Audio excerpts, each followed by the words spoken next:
So guys, ജയ് ഗണേഷ് കണ്ട് ജീവനോടെ ഞാൻ തിരിച്ചു വന്നിരിക്കുകയാണ്. ജീവനോടെ എന്ത് അപരാധമാണ് പൊന്നു രഞ്ജിത്ത് ശങ്കറണ്ണ നിങ്ങൾ ചെയ്തു വെച്ചേക്കണേ. അത്രയാണ് എനിക്ക് ചോദിക്കാനുള്ളൂ. എന്ത് അപരാധമാണ് രഞ്ജിത്ത് ശങ്കറണ്ണ ചെയ്തു വെച്ചേക്കണേ ഗണേശനെ പറയിപ്പിക്കാനായിട്ട്. എന്തിനതിന് ജയ് ഗണേഷ് എന്ന് പേരിട്ടു? ജീവനോടെ ആ സിനിമ കണ്ടിട്ട് ഞാൻ തിയേറ്ററിൽ നിന്ന് ജീവനോടെ ഇറങ്ങി വന്നല്ലോ എന്ന് ആലോചിക്കുമ്പോൾ എനിക്കിപ്പോഴും ഒരു വണ്ടറാണ്. അപരാധം എന്ന് പറഞ്ഞുണ്ടല്ലോ, നല്ല ഒന്നാന്തര അപരാധം. അതാണിത്. 2 മണിക്കൂർ 5 മിനിറ്റിൻ്റെ അപരാധം.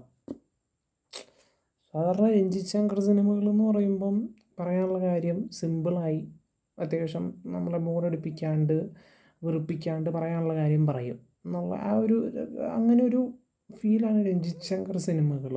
കയ്യിൽ നിന്ന് പോയിട്ടുള്ള സിനിമകൾ എന്ന് പറയുന്നത് ആളുടെ എനിക്ക് പേഴ്സണലി അങ്ങനെ പ്രേതം 2, 4 ഇയേഴ്സ് വളരെ കുറച്ചേ തോന്നിയിട്ടുള്ളൂ.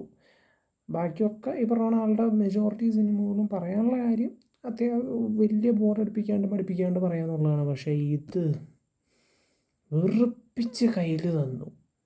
അതായത് തുടക്കം എന്താ പറയുക, സ്ക്രിപ്റ്റ് മുതലേ കയ്യിൽ നിന്ന് പോയി. അടപടലം മൂഞ്ചി. അതായത് ഒരു സിനിമയുടെ ബേസ് എന്ന് പറയുന്നത് അതിൻ്റെ സ്ക്രിപ്റ്റാണ്, ഫൗണ്ടേഷൻ. എന്ത് കാര്യത്തിൻ്റെ ആയാലും അതിൻ്റെ ഒരു ബേസ് അല്ലെങ്കിൽ ഫൗണ്ടേഷൻ പോയാൽ മൊത്തം പോയി. പിന്നെ അങ്ങോട്ട് എന്ത് പണിത് കയറ്റിയിട്ടും കാര്യമില്ല. ഫൗണ്ടേഷൻ നന്നാവണ്ടേ, ബേസ് നന്നാവണ്ടേ. അതുപോലെ തന്നെയാണ് സിനിമയും. ബേസ് എന്ന് പറയുന്നത് സ്ക്രിപ്റ്റാണ്, ഫൗണ്ടേഷൻ എന്ന് പറയുന്നത് സ്ക്രിപ്റ്റാണ്. സ്ക്രിപ്റ്റ് പോയാൽ പിന്നെ എല്ലാം പോയി. പിന്നെ അതിൻ്റെ മേലെ ഡയറക്ഷനോ സിനിമാറ്റോഗ്രാഫിയോ മ്യൂസിക്കോ എന്ത് വന്നിട്ടും കാര്യമില്ല. ഇവിടെ സ്ക്രിപ്റ്റ് പോയി. അതായത് പറയാൻ ഉള്ള കാര്യങ്ങൾ സ്ട്രെയിറ്റ് ആയിട്ട് പറയാൻ പറ്റിയില്ല എന്നുള്ള, അതായത് കുറേ കാര്യങ്ങൾ ഒരുമിച്ച് അങ്ങോട്ട് പറയാൻ നോക്കി. അവസാനം ഒന്നും ക്ലിയർ ആയിട്ട് കമ്മ്യൂണിക്കേറ്റ് ചെയ്യാനും പറ്റിയില്ല. എനിക്ക് ആസ് എ പ്രേക്ഷകൻ എനിക്കതാണ് തോന്നിയത്. കുറേ അധികം കാര്യങ്ങൾ ഒരുമിച്ച് പറയാൻ നോക്കി, എല്ലാം കൂടി അവിയൽ പരിവായി അവസാനം ഒന്നും ആസ് എ പ്രേക്ഷകൻ എന്നിലേക്ക് കമ്മ്യൂണിക്കേറ്റ് ചെയ്യപ്പെട്ടില്ല. ഏതെങ്കിലും ഒരു കാര്യത്തിൽ കോൺസെൻട്രേറ്റ് ചെയ്താൽ മതിയായിരുന്നു, അത് ചെയ്തില്ല. അവിടെയാണ് ഈ സിനിമയുടെ പരാജയം വന്നത്. സ്ക്രിപ്റ്റ് ആണ് ഈ സിനിമയുടെ ഏറ്റവും വലിയ എനിക്ക് ഈ സിനിമ ഒരു പരാജയമായി തോന്നാനുള്ള റീസൺ അതാണ്. സ്ക്രിപ്റ്റ് പോയി. പറയാൻ കുറേ കാര്യങ്ങൾ ഒരുമിച്ചെല്ലാം കൂടി പറയാൻ നോക്കി, ആകെ അവിയൽ പരിവായി പോയി. പിന്നെ ക്യാരക്ടറൈസേഷൻ, അത് അതിനേക്കാളും വലിയ ദുരന്തം. വെറുപ്പിക്കൽ എന്ന് പറഞ്ഞാൽ അതിൻ്റെ വെറുപ്പിക്കൽ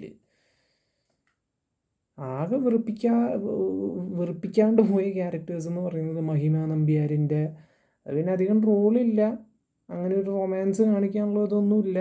അശോകൻ, എൻ്റെ ഉണ്ണിമൂന്നിൻ്റെ അച്ഛനായിട്ട് വരുന്ന അച്ഛൻ ക്യാരക്ടർ ചെയ്ത അശോകൻ, ആ പുള്ളിക്കാരനും അങ്ങനെ വെറുപ്പിച്ചു എന്നൊന്നും പറയാനില്ല. ബാക്കിയൊക്കെ അതിൽ ഒരു ചൈൽഡ് ആർട്ടിസ്റ്റായിട്ട് അഭിനയിച്ചൊരു കൊച്ചടക്കം, ആ കൊച്ചടക്കം വെറുപ്പിക്കലായിരുന്നു. ബാക്കിയൊക്കെ പോലീസുകാരെന്ന് പറഞ്ഞാൽ ഇത്രയും ഗതികെട്ടൊരു പോലീസുകാർ. ഡയലോഗ് ഡെലിവറി, ക്യാരക്ടറൈസേഷൻ പോയി. സ്ക്രിപ്റ്റ് പോയി, ക്യാരക്ടറൈസേഷൻ പോയി. ഡയലോഗ് ഡെലിവറി അതിനേക്കാളും ശോകം. എന്താണ് പറയേണ്ടതെന്നുള്ള പോലും എന്താ പറയുക, ക്യാരക്ടേഴ്സിനൊരു ബോധമില്ല. ആ ലെവല് ബോധമില്ലായ്മയാണ് ഡയലോഗ് ഡെലിവറിയിൽ കാണുന്നത്. അതായത് ഞാൻ പറഞ്ഞല്ലോ, എല്ലാം കൂടി പറയാൻ നോക്കി അവസാനം ഒന്നും പറയാൻ പറ്റിയില്ല. ആ അവസ്ഥയാണ് ഈ സിനിമയ്ക്ക് ഉണ്ടായേക്കണേ. ഈ പ്രകൃതി, പൊല്യൂഷൻ, അതിൻ്റെ ഇടയിൽ കൂടെ മാവീരൻ എന്ന് പിടിക്കാൻ നോക്കി. ഒരു മാവീരൻ അറ്റംപ്റ്റ്, അത് നൈസായിട്ട് പാളി പോവുകയും ചെയ്തു. ബാക്ക് ഫയർ ചെയ്തു.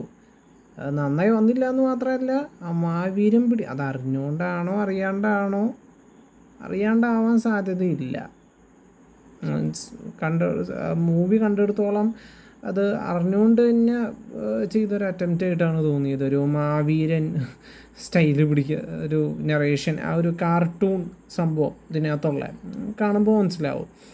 മാവീരനിലും ഏകദേശം അത് തന്നെയാണ്. അപ്പം അത് ആ രീതിക്കൊന്ന് പോകാൻ നോക്കി, അത് നൈസായിട്ടും പാളിപ്പോയി. ഉണ്ണിമൂന്നിൻ്റെ കാര്യം പറയുകയാണെങ്കിൽ അതിനേക്കാളും കഷ്ടം. ഇവൻ മറ്റേ പേഴ്സണൽ കോൺഫ്ലിക്റ്റാണ് കാണിക്കണത്. അതിന് ഈ അലറണ എന്തിനാണ്? ഞാൻ അതാണ് ചോദിക്കുന്നത്, ഈ അലറണ എന്തിനാണ്?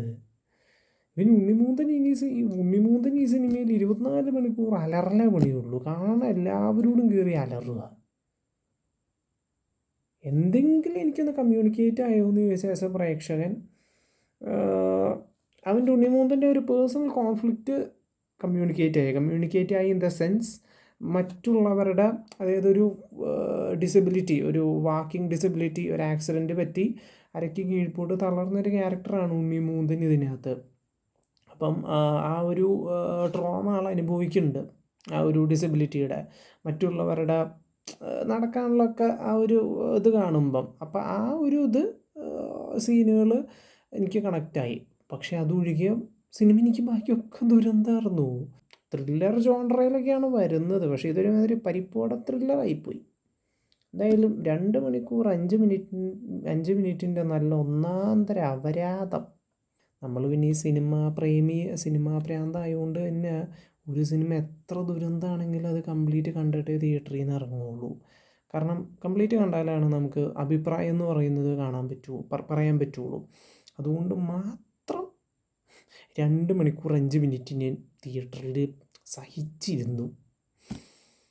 സോ ഇതാണ് ജയ് ഗണേശിനെ പറ്റിയുള്ള, അഥവാ ദുരന്ത ഗണേശിനെ പറ്റിയുള്ള എൻ്റെ അഭിപ്രായം. സിനിമ ഇഷ്ടപ്പെട്ടവരുണ്ടാവാം, സിനിമ വ്യക്തിപരമാണ്, ഇല്ല എന്നൊന്നും ഞാൻ പറയണില്ല. അപ്പോൾ സിനിമ ഇഷ്ടപ്പെട്ടവരുണ്ടെങ്കിൽ അത് നിങ്ങളുടെ അഭിപ്രായങ്ങൾ നിങ്ങൾ പറയുക.